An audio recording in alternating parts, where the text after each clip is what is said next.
आने वाला साल किसके लिए लकी होगा और किसके लिए अनलकी साबित होगा। खान साहब, उस्मान बुज़दार, शेख रशीद साहब, मैंने कहा था इनको लगेगा जैसे सितारे उन्हें बंद गली की तरफ लेके जा रहे हैं। हमारे पास 6 माह हैं जिनमें पाकिस्तान एक राइट ट्रैक पे आ सकता है। आखिरी साल है 2023 में मोजज़ा है कि इलेक्शन हो जाए।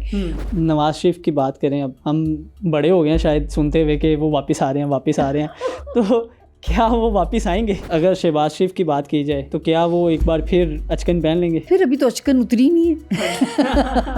खान साहब की तरह उनका सियासी सितारा भी स्ट्रॉन्ग है। इसके बाद मरियम नवाज की मैं बात करूं, अगर मैं बात करूं चौधरी परवेज़ लाई की, तो क्या आपको लगता है कि जिस पोस्ट पे वो आज हैं ये पोस्ट उनकी बरकरार रहेगी? जल्दबाजी में सियासी गलती कर डाली है उन्होंने। क्या एक रात की दुल्हन बन के हमने करना है? अब आपने दुल्हन की बात की है तो बिलावल भुट्टो का जिक्र कर लेते हैं। क्या 2023 में उनको दुल्हन मिलेगी? उनका भी जो मैरिज हाउस है वो खान साहब की तरह ही है। खान साहब का मैरिज हाउस जो है वो थोड़ा सा ज़्यादा है, तो क्या वहाँ पे फुल स्टॉप लग गया है या अभी कैरी ऑन है? हमारे पर एक कोरोना की तरह का एक अजाब आया था, तो उस तरह की कुछ चीज़ें आएंगी या ये बड़ा स्मूथली गुजर जाएगा? अस्सलाम वालेकुम जी, पब्लिक डिजिटल पे आप फैज़ान चौधरी को देख रहे हैं। कल क्या होने वाला है ये तो अल्लाह पाक की ज़ात ही जानती है, लेकिन हमारे दरमियान कुछ ऐसी शख्सियात मौजूद होती हैं जो अपने इल्म के मुताबिक कुछ पेशगोइयाँ करती हैं और ज़्यादातर ये पेशगोइयाँ हकीकत का रूप भी धार लेती हैं। मैं ऐसी शख्सियत के साथ मौजूद हूँ जिनका तारुफ़ करवाने की मुझे ज़रूरत नहीं है, मैडम सामिया खान। मैं इनसे जानूँगा कि आने वाला साल किसके लिए लकी होगा और किसके लिए अनलकी साबित होगा। सियासत में बड़ी मैम गर्मा गर्मी चल रही है और talk of the town Imran Khan साहब, सब जो पीटीआई के सपोर्टर्स हैं वो तो यही चाहते हैं कि 2023 के जो इलेक्शन हो वज़ीर आज़म बन जाए, लेकिन सितारे क्या कहते हैं, क्या वो वाकई बन पाएंगे? देखिए, खान साहब का सितारा आप लोगों को अच्छे से याद होगा, मेरी जो पिछली पेशगोई है ऑन एयर है कि 19 जनवरी 2022 से मैंने कहा था खान साहब का एक मुश्किल वक्त शुरू हो गया है। खान साहब, उस्मान बुज़दार, शेख रशीद साहब, मैंने कहा था इनको लगेगा जैसे सितारे उन्हें बंद गली की तरफ लेके जा रहे हैं।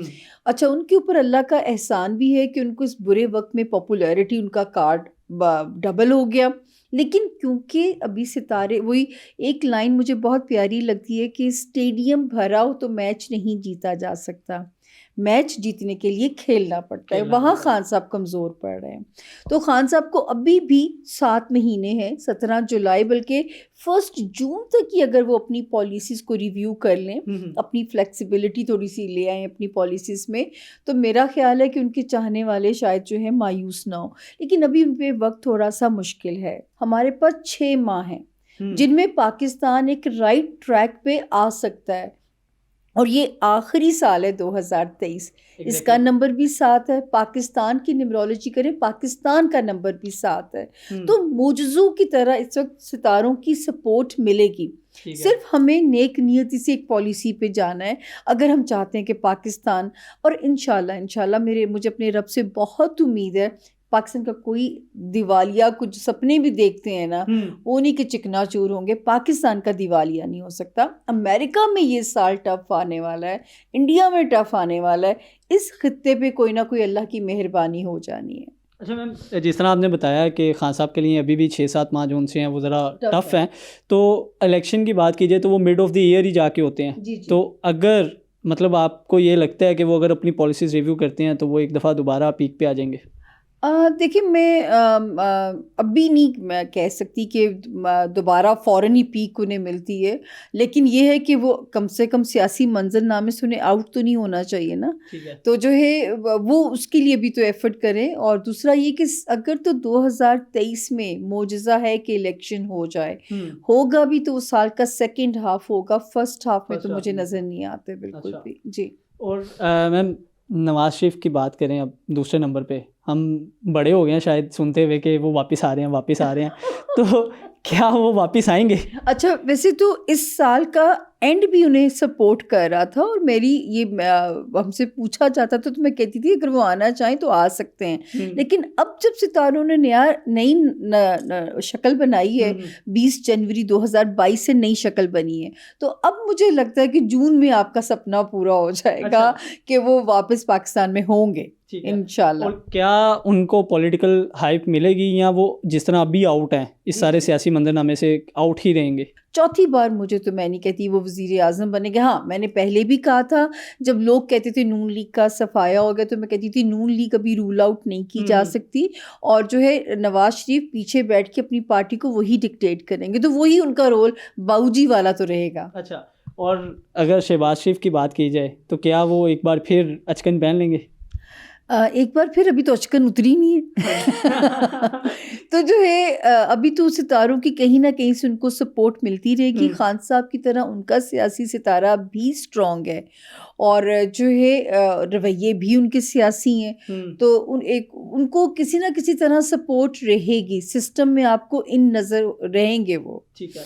अगर इसके बाद मरियम नवाज़ की मैं बात करूं तो वो बड़ी सियासी मंजरनामे में ना नून लीग में बड़ी अट्रैक्शन एक ले रही हैं, तो क्या आपको लगता है कि वो 2023 में या आने वाली हुकूमत में कुछ सियासी किरदार जो है उनका वो बड़ा सपोर्टिव होगा और वो एक उभर के सामने आएंगी? मैं नहीं अभी देखती उनका कोई, उनको क्राउड पुलर तो हम कह सकते हैं, लेकिन कोई सियासी पोस्ट मिल जाए अहम किस्म की, वो मुझे 2023 में भी नज़र नहीं आता। अच्छा। उसके लिए मरियम बीबी अभी 2025 में जाके उनका वो सियासी सितारा स्ट्रॉन्ग होगा। अगर मैं बात करूँ चौधरी परवेज़ इलाही की, पिछले कुछ दिनों में वो एकदम से उनकी पार्टी जो उनसी है ना बड़ी सामने आ गई है और एक बड़ा अहम किरदार जो है वो पंजाब में अदा कर रहे हैं, तो क्या आपको लगता है कि जिस पोस्ट पे वो आज हैं ये पोस्ट उनकी बरकरार रहेगी? क्योंकि आजकल तो उनका वो चल भी रहा है कि वो उनको डी नोटिफाई कर देंगे, अदम एतमाद भी आ गया, फिर उसके बाद खान साहब भी कह रहे हैं असम्बलियाँ तहलील कर दें, तो क्या चौधरी परवेज़ इलाही का जो सितारा है वो आपको गर्दिश में नज़र आता है या एक दफ़ा दोबारा वो पीक पे जा रहा है?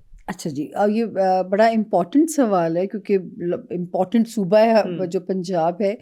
मुझे लगता है कि वो जल्दबाजी में सियासी गलती कर डाली है उन्होंने, मुझे तो ये लगता है, और अल्लाह ना करे इसका हर जाना उन्हें सियासी कैरियर की उस पर ना कुर्बानी ना देनी पड़े, अल्लाह ना करे कि ऐसा हो। लेकिन जो मैंने जायचा पढ़ा है, मुझे ऐसे लग रहा है कि मैं इसको उनका ये पेशकश कबूल करना ही सियासी मिस्टेक समझती हूँ, जो जायचे के लिहाज से, क्योंकि उनका भी एक वक्त ऐसा चल रहा था जहाँ पे उनकी सियासी साख जो है वो ज़रा डामाडोल थी। तो इतना ख़तरनाक जो है वो पोस्ट ना लेते थोड़ी सी, क्या एक रात की दुल्हन बन के हमने करना है, ये मौका नहीं था जो वो ये पेशकश कबूल करते हैं। अब आपने दुल्हन की बात की है तो बिलावल भुट्टो का जिक्र कर लेते हैं, क्या 2023 में उनको दुल्हन मिलेगी? देखिए 22 में तो बड़ी स्ट्रॉन्ग उम्मीद थी कि मिलेगी, लेकिन अब जो है 2023 की जो है ना आखिरी जो 4 महीने हैं, आई थिंक अब उसमें वो ये अगर फैसला, लेकिन उनका भी जो मैरिज हाउस है वो खान साहब की तरह ही है। अच्छा। कि उनको भी जो है ना वो एक से ज़ायद शादियां करनी पड़ सकती हैं, तो मैं तो कहूँगी बेहतर है ज़रा बुरा वक्त गुजार लें कि अगस्त के बाद वो किसी भी वक्त अपनी शादी के रिश्ते में फिर जा सकते हैं, एटलीस्ट फिर उनके रिलेशनशिप को ख़तरा तो नहीं होगा ना। अच्छा, जैसा आपने कहा कि खान साहब का मैरिज हाउस जो है वो थोड़ा सा ज़्यादा है, तो क्या वहाँ पे फुल स्टॉप लग गया है या अभी कैरी ऑन है? देखिए उनकी 3 शादियों की तो मेरी भी प्रेडिक्शन मौजूद है कि मैंने उनसे कहा था, जब रेहाम साहिबा से तलाक हुई थी, आपको पता है वो भी पेश गोई हिट हुई थी, फिर मैंने कहा था जब लोग कहते थे वो पहले वज़ीर आज़म बनेंगे फिर शादी करेंगे, तो मैं कहती थी पहले ही शादी करेंगे फिर वज़ीर आज़म बनेंगे। तो जो है वो थर्ड उनकी पत्थर पे लकीर थी, चौथा निकाह मुझे उनका नहीं नज़र आता, और वो शायद वो खुद भी डर जाएंगे कि जो है ना खुद भी वो उनको समझ आ जाएगी, क्योंकि देखिए ये भी नसीब की बात होती है। वसीम अकरम जो है हमारे क्रिकेट स्टार जो है, उनका मैरिज हाउस इतना स्ट्रॉन्ग है कि जो औरत आती है उनकी चांदी हो जाती है, और खान साहब के लिए जो है हर औरत आजमाइश बन रही है। तो खान साहब का मैरिज हाउस थोड़ा सा डिफ़िकल्ट है, तो बिलावल का भी इन्हीं की तरह का सिमिलरिटी है। अच्छा मैम, 2023 जो है ना ऑल ओवर दी वर्ल्ड भी देखा जाए ना तो वो बड़ा अहम माना जा रहा है इसमें, क्योंकि बहुत सी तब्दीलियां जो हैं वो आने वाली हैं, कुछ इंटरनेशनल आएंगी कुछ नेशनल आएंगी, तो आपको क्या लगता है कि ये जिस तरह हमारे पर एक कोरोना की तरह का एक अजाब आया था तो उस तरह की कुछ चीज़ें आएंगी या ये बड़ा स्मूथली गुजर जाएगा?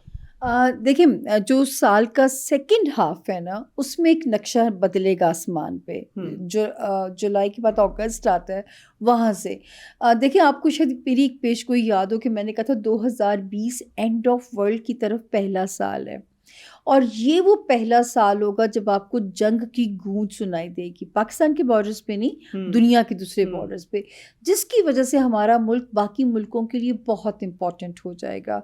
उसी बिना पे मुझे बहुत अल्लाह के हुक्म से ये उम्मीद है कि 2025 में पाकिस्तान वही मुल्क होगा जिसका ख्वाब अल्लामा इकबाल ने देखा, या अपनी पेशगोइयों में नेमत शाह वली जिसका जिक्र करते थे। तो हमारी यूथ को, स्पेशली जो आप लोग हमारी यूथ हैं, डिसअपॉइंट होने की ज़रूरत नहीं है। बड़ा पोटेंशियल इस मुल्क के अंदर जो है, सिर्फ अल्लाह ताला हमें एक ट्रू लीडरशिप दे ही दे अब तो जो है, और जो है पटरी पे, क्योंकि ये वो साल है। मैं फिर आपके थ्रू स्क्रिप्ट राइटर्स को कहना चाहूँगी, 6 महीने हमारे पास हैं, हम मुल्क को राइट डायरेक्शन पे डाल सकते हैं। क्रिकेट का अच्छा साल है ये, मीडिया के लिए अच्छा साल है ये, मीडिया को हाइप मिलेगी। जो लोग आर्ट रिलेटेड फील्ड्स के अंदर हैं, चाहे वो सैलून्स हो गए, फैशन हो गया, हमारी ये इंडस्ट्री हो गई, इनको बूम मिलेगा जो है इस वक्त में। यहाँ पे बहुत सारी आप तरक्कियाँ देखेंगे, लेकिन जंग की गूंज भी इस साल से शुरू होगी। ठीक है, बहुत शुक्रिया मैम, आपके वक्त का काफ़ी पेशगोइयाँ आपने की हैं। अब क्या सच साबित होता है ये तो वक्त ही बताएगा। मुझे दीजिए इजाज़त, अल्लाह हाफिज़।